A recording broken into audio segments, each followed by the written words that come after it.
So all mercury silver fillings leak substantial amounts of mercury constantly.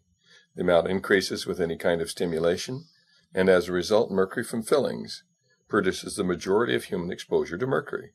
The International Academy of Oral Medicine and Toxicology is extremely concerned about the anecdotal claims of safety by manufacturers and dental trade associations that are at variance with the published peer-reviewed scientific evidence to the contrary. The precautionary principle requires action once the possibility of harm exists. It does not require proof beyond a shadow of a doubt that in the case of heavy metal and xenobiotic exposure is both nearly impossible and unnecessary, in our opinion. What you're seeing is mercury vapor coming off a 25-year-old silver amalgam filling in an extracted tooth. The background is a phosphorescent screen. The mercury vapor absorbs the fluorescent light, and you can see it as a shadow on the screen. This is mercury coming off a filling that was dipped in water that's the same temperature as the human body. This is a filling that was rubbed with a pencil eraser for just a few seconds. Like going to the hygienist and having her clean your teeth. These are not small amounts of mercury.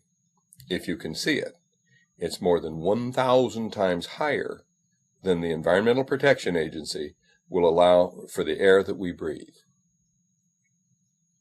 What about the last time you went to the dentist and they drilled on your tooth? Here is the mercury vapor every time you raise the temperature to 110 degrees with hot coffee or warm water, or even chewed on it. Mercury comes off fillings every time you stimulate them, and that stimulation causes the mercury to continue to leak out of the fillings for an hour and a half at a minimum. Some people grind their teeth. Some people chew gum. The dentist might send an old gold crown to the dental lab to be welded. How about the dental personnel? They're not being given informed consent. Back in 1985, the International Academy of Oral Medicine and Toxicology set out to determine the amount of mercury that was coming off fillings. And here's the graph, showing substantial quantities of mercury were measured coming off fillings. And then we estimated the total dose. Then we began animal experiments and put radioactive fillings in sheep. Mercury accumulated in the jaw, stomach, liver, and kidney of the sheep in just 30 days. Substantial quantities of mercury spread from the fillings to every organ in that sheep's body. This should be of concern for everyone. Then we measured that the sheep's kidneys dropped in their ability by 60% to clear. Experiments in sheep showed that mercury from the sheep's fillings transferred immediately to leak mercury. Over again, we've heard that children are exposed to lead from our environment. Mercury and lead is many times more toxic than just mercury alone. These black, corroded, pitted mercury fillings are used where you must drill away a third of the tooth in order to fix a pinhead-sized cavity. Even if you love mercury, it's the wrong thing to do to the children. It leads to broken, diseased, root canal, extracted teeth throughout the rest of the life. It's a blunder that costs the child all through their life. Millions and millions of dollars are spent annually fixing teeth again and again. And dentists don't follow the manufacturer's recommendations. They pack mercury in children around gold crowns, underneath bridges. They stuff it around the gum line in contact with tissues. There's mercury spreading from this gold crown to every tissue in that patient's body. Even if you like mercury fillings, putting that kind of filling in the tooth is simply the wrong thing to do.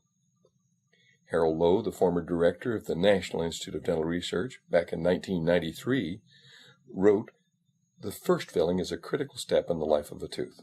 Using amalgam for the first filling requires removing a lot of tooth substance, not only diseased tooth substance, but healthy tooth substance as well. So in making the undercuts, you sacrifice a lot, and this results in a weakened tooth. The next thing you know, the tooth breaks off, and you need a crown. Then you need to repair the crown. And so it continues to the stage where there's no more to repair, and you pull the tooth. With the first filling, you should do something that can either restore the tooth or retain more healthy tooth substance. Use new materials, composites, or materials that can bond to the surface without undercuts. You can do this with little removal obtain more healthy tooth substance.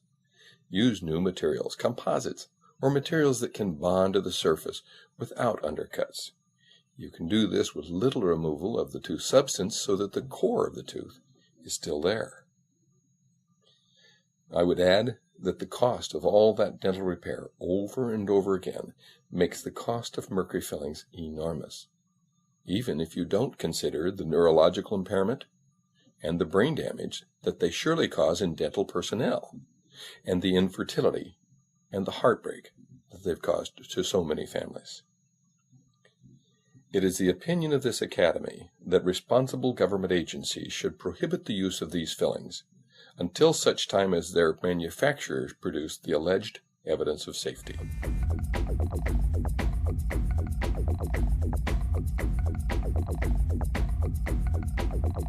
Show me the science.